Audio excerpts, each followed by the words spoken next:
Selamat pagi teman-teman di seluruh tanah air, sukses selalu untuk kita, jaga kesehatan. Pagi ini saya akan membahas topik bahasan tentang ngadalin bandar ataupun ngadalin market maker. Gimana sih Pak kok market maker dikadalin? Gini, banyak para copet, mereka trading tidak mau kelihatan bahwa dia netting hari itu. Netting itu beli langsung jual, jadi nggak disimpan besoknya. Karena kalau Anda beli hari ini, Anda simpan nggak jual, nanti malam keluar dalam DPS, daftar pemegang saham. Anda kelihatan tuh, Anda punya berapa lot, Anda pegang berapa lot, sudah berapa lama, ketahuan tuh. Nah, para copet-copet, khususnya copet-copet tertentu nih, copet yang dekat dengan market maker, copet yang satu grup dengan market maker, dia pengen nyopet, tapi pengen nggak ketahuan bahwa dia nyopet. Jadi seolah-olah dia jadi anak baik nggak nyopet.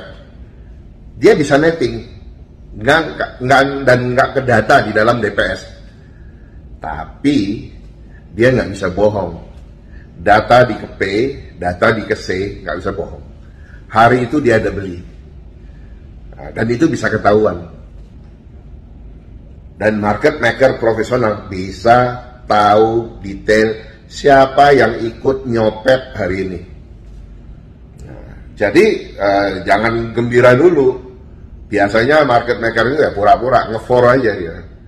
Besok dia udah nggak ajak lagi konsorsium ini. Wah ini ya konsorsium ini suka nyopet di belakang, suka nipu, pura-pura netting. Jangan. Bursa kita bukan bursa primitif. Semua rekam jejak, semua transaksi itu ada dan tercatat. Jadi jangan coba-coba ngadalin market maker. Mereka tahu semua. Jadi kalau Anda mau nyopet, ya Anda nyopet. Kalau Anda mau netting, Anda netting. Tentunya dengan porsi yang tidak terlalu besar. Kenapa?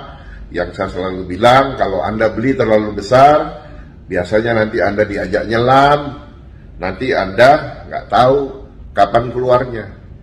Nah, ada pertanyaan, Pak Fir, kenapa ya kalau kita beli besar, itu langsung dibawa turun sahamnya, harga sahamnya?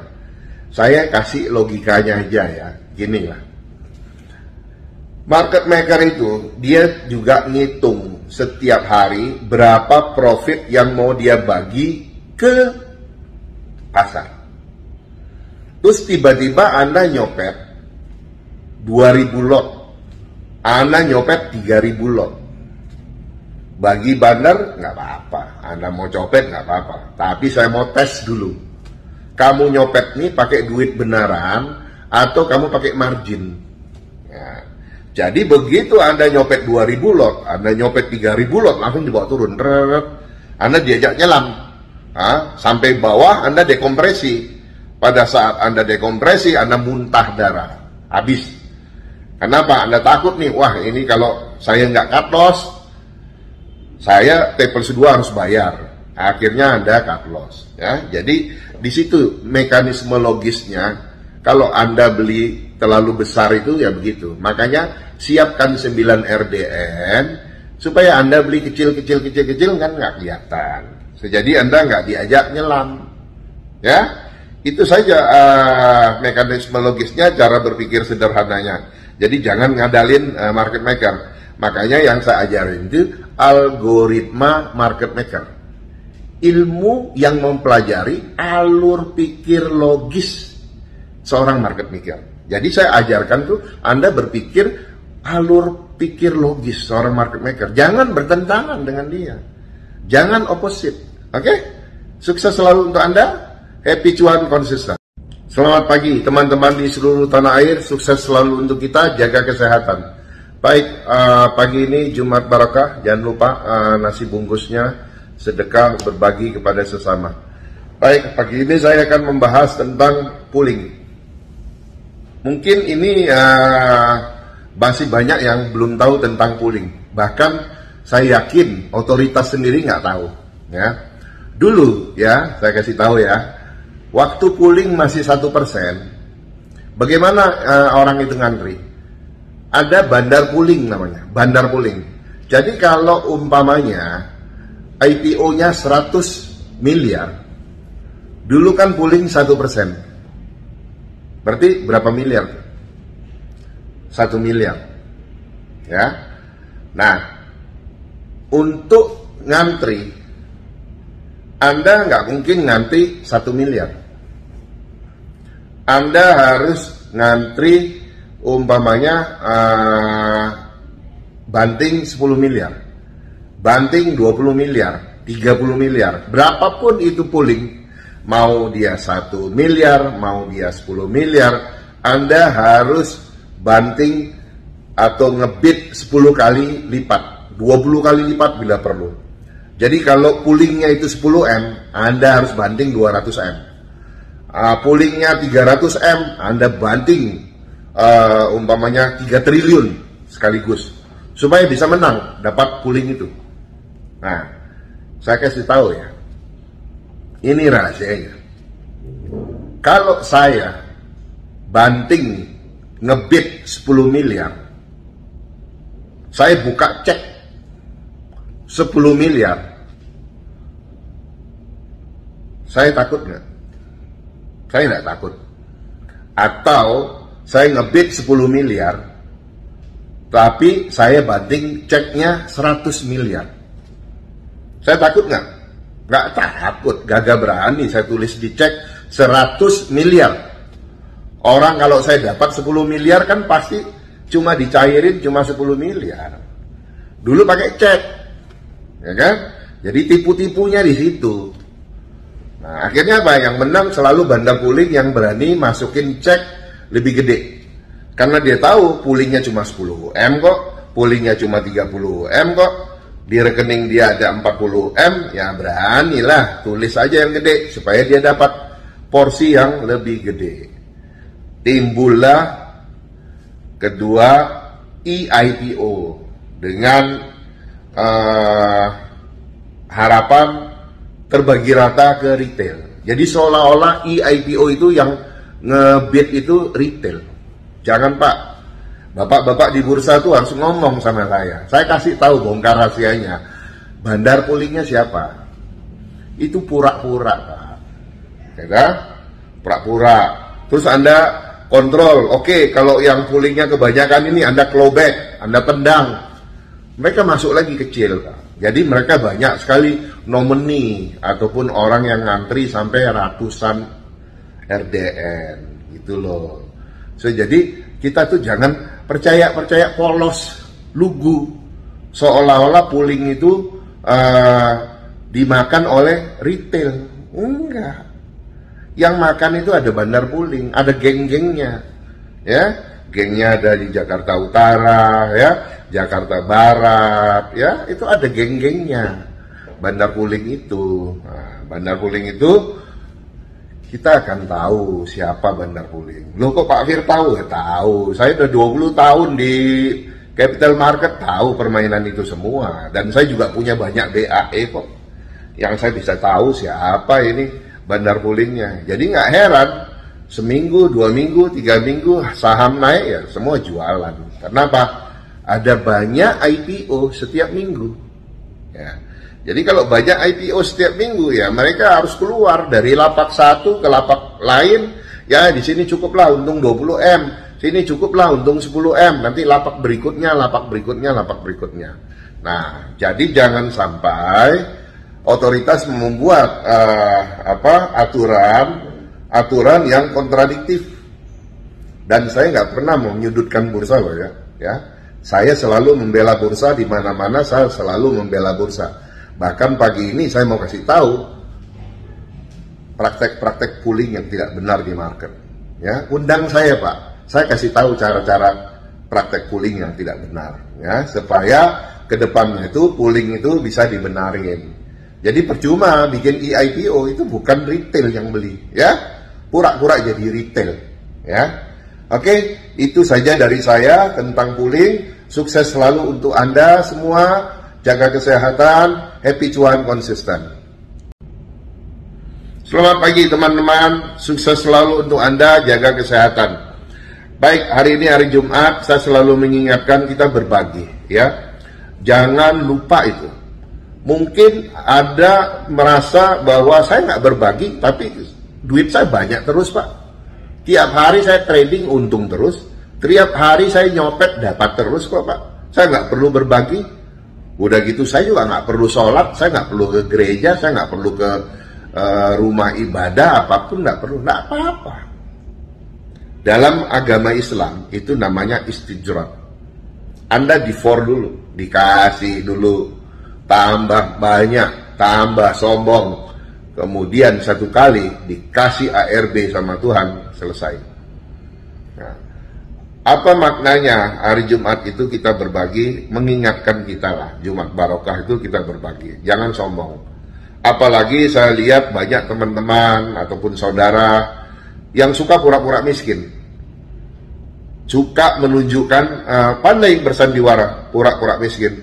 Bahkan orang tua mau minta duit pun jadi takut karena melihat kayak hidupnya itu susah, tapi duitnya banyak. Hati-hati. Kalau kamu selalu bilang saya nggak punya duit, saya nggak punya duit, lama-lama duit itu akan pergi dari kamu. Percaya atau tidak, kamu coba. Nah, tapi Pak, kalau orang pinjam kita nggak mau pinjamin, oh gampang. Saya juga sering datang orang pinjam, Pak Fir pinjam uang, oke. Saya bilang sorry ya, saya kalau bilang nggak punya uang Tuhan marah. Saya punya uang, tapi saya tidak punya uang untuk berbagi. Nah, kamu perlu 50 juta. Nah, ini 5 juta dari saya, ini 2 juta dari saya, ini 1 juta dari saya kasih saja, nggak usah pinjam. Nah, kamu tinggal cari orang yang baik seperti saya lagi, kamu minta duitnya, ya. Jadi itu cara saya. Tapi saya nggak pernah bilang saya nggak punya duit.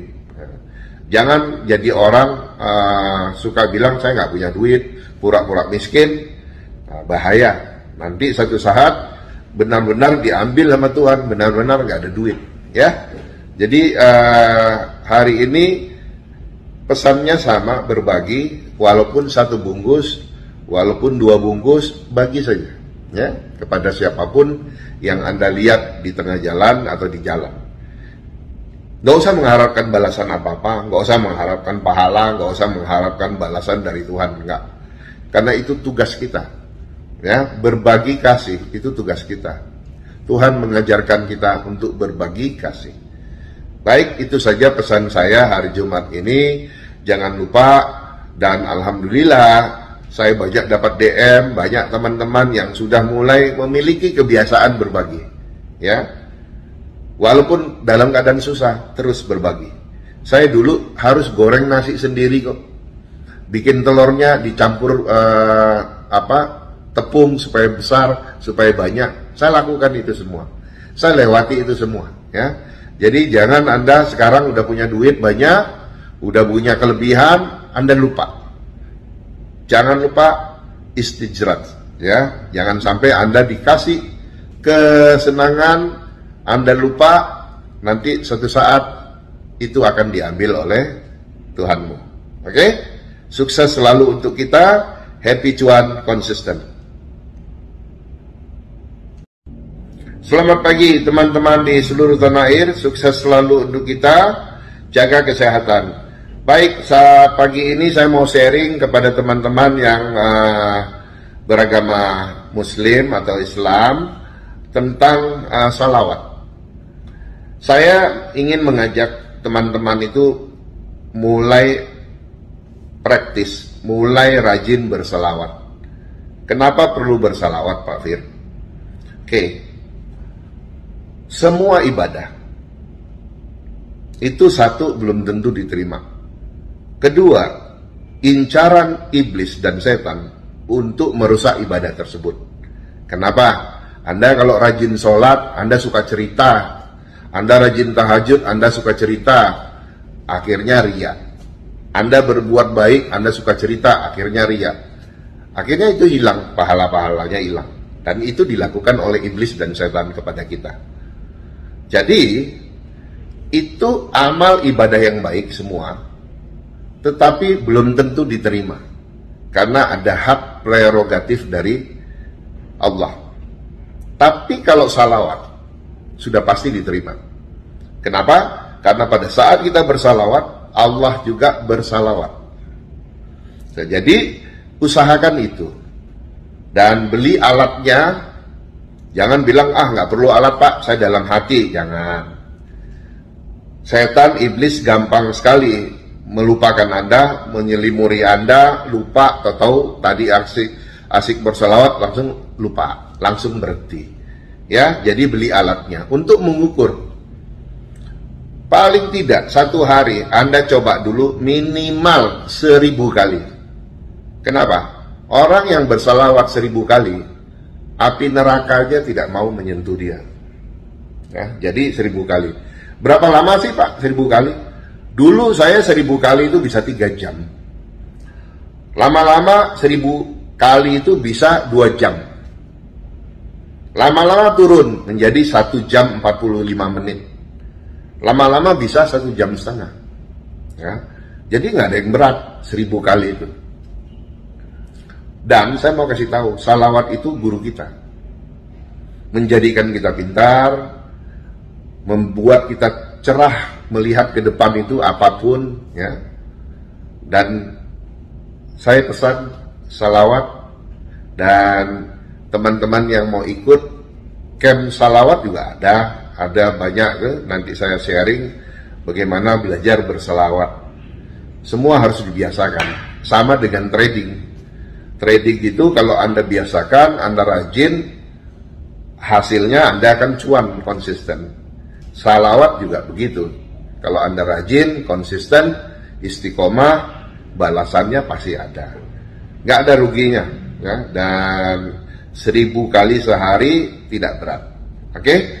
Baik teman-teman, semoga hatinya terbuka untuk menerima pesan hari Jumat saya ini untuk istiqomah dalam bersalawat.